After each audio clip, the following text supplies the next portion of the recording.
If you've known me for years, you would know that I'm a creative being by nature. I love upcycling. I used to be a fashion designer. And in some ways, I still am. But for the last few years, I haven't made time to create anything other than videos. So for 2026, I made a commitment. One creative project every single month. And this month, I chose woodworking even though I've never done woodworking in my life. Blessed Love family, I'm Stasia Alicia and I'm reconnecting with creativity as part of my healing journey and becoming more alive through intentional living. Today, I'm taking you inside my very first woodworking experience in Kingston. Here's something I've been learning. The brain loves novelty. When you give your brain new experiences, new challenges, new environments, it literally becomes richer and more stable. And research shows creative activities can lower stress hormones, improve mood, strengthen memory and problem solving, and even protect long term brain health.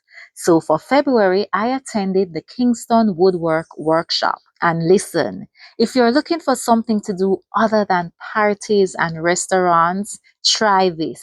It's in Patrick City. Once you enter, walk straight around to the back, past the breadfruit tree, and you're there. You can join their monthly workshops or grab a group of friends and book Onari. He's the instructor and he'll even bring the workshop to you. We had about 12 items that we could choose from: stepping stool, desk organizer, wall shelf, hanging planter, shoe stand, utility cart, cutting board, fruit basket, bookshelf, and more. I decided to go with the bookshelf because it was something that I actually needed. First, Onari welcomed us. We introduced ourselves. He gave us a quick overview of the tools, and then it was time to create.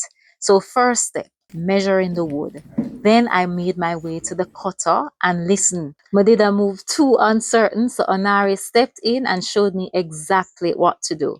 And honestly, you have to have patience with deal with me. But something remarkable happened. Every time I cut a piece of wood, my confidence built up. 5 pieces total for the bookshelf.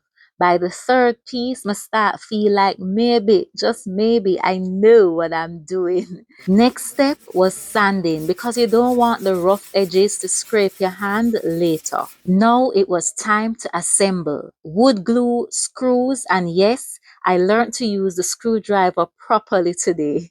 Onari guided me step by step, and slowly, piece by piece, something started taking shape. Not just the bookshelf, but my confidence. Look at my handiwork! My bookshelf!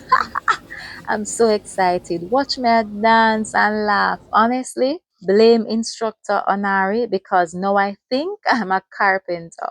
And as soon as I reached home, I put it to use. I felt so proud of myself because this was created with my hands. Doing hard things grows resilience. Trying new things rewires your brain. And sometimes healing looks like allowing yourself to be a beginner again. Big thanks to Onari for this experience and Brittany for taking some of these clips. If you've been feeling stuck, try something new. Your brain needs novelty. Your spirit needs creativity. And who knows, you might discover a version of yourself you never met before. Blessed love. Sarap better.